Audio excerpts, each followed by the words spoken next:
Hi all, I hope you had a blessed day today. Today we're continuing our countdown of the top 100 Christian films of all time. And at number 95 today is a film released in 2005 called The Gospel. The Gospel is a modern day retelling of the story of the Prodigal Son.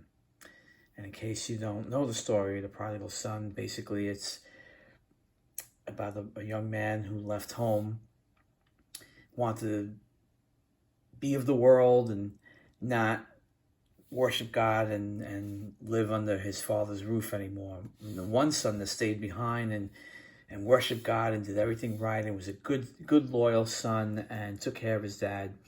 And then when the son got tired of being in the world, he came home only to have a big lavish feast foisted upon him by the dad. And the dad was so happy to see him, and there was all this, leaving the other brother to be jealous and angry that, hey, I stayed here all this time working and toiling and worshiping God, and this guy goes out and, disgraces us, and now he comes back and you're going to treat him like a prince?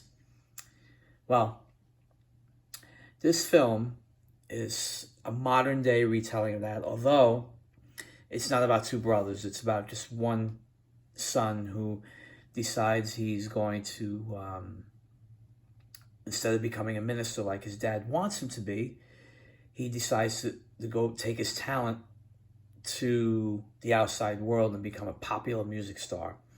And he devotes his life to all the things that come with being a pop star. The drinking, the carousing, the sleeping around, and so that put a rift between him and his dad. But despite that, as soon as the young man finds out that his dad is sick, he runs home, and he finds out that the church that his dad had took almost all his life to build,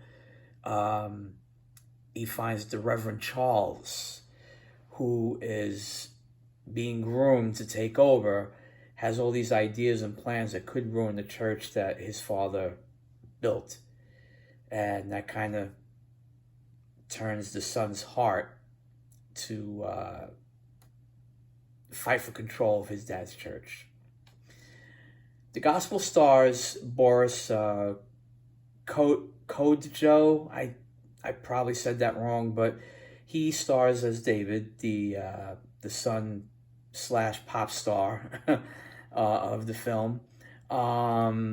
It also stars my man Idris Elba as the Reverend Charles, who stands to take over the church from David, and Nona Gaye, who is also known as the daughter of Marvin Gaye, and she plays Charlene Taylor Frank, who's married to Reverend Charles.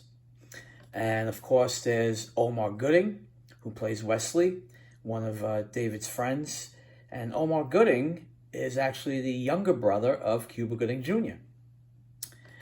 And, okay, so now my opinion about this film. Although I will say that Idris Elba turns in a great performance, but then again, the man can do no wrong in my eyes, and everything he's in is great.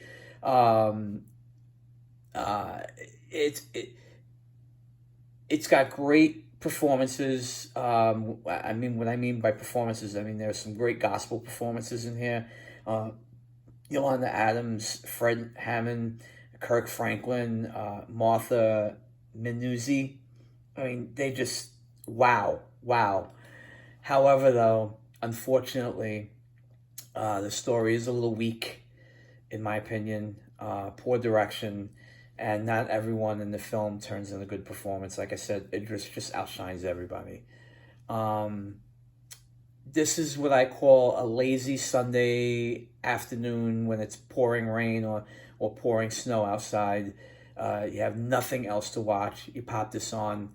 Again, good gospel performances, but the story, So that's it. That's The Gospel at number 95. And thank you for listening to me today, spending this time with me, and thank you for following Be with us tomorrow as we go to number 94. Thank you and have a blessed day.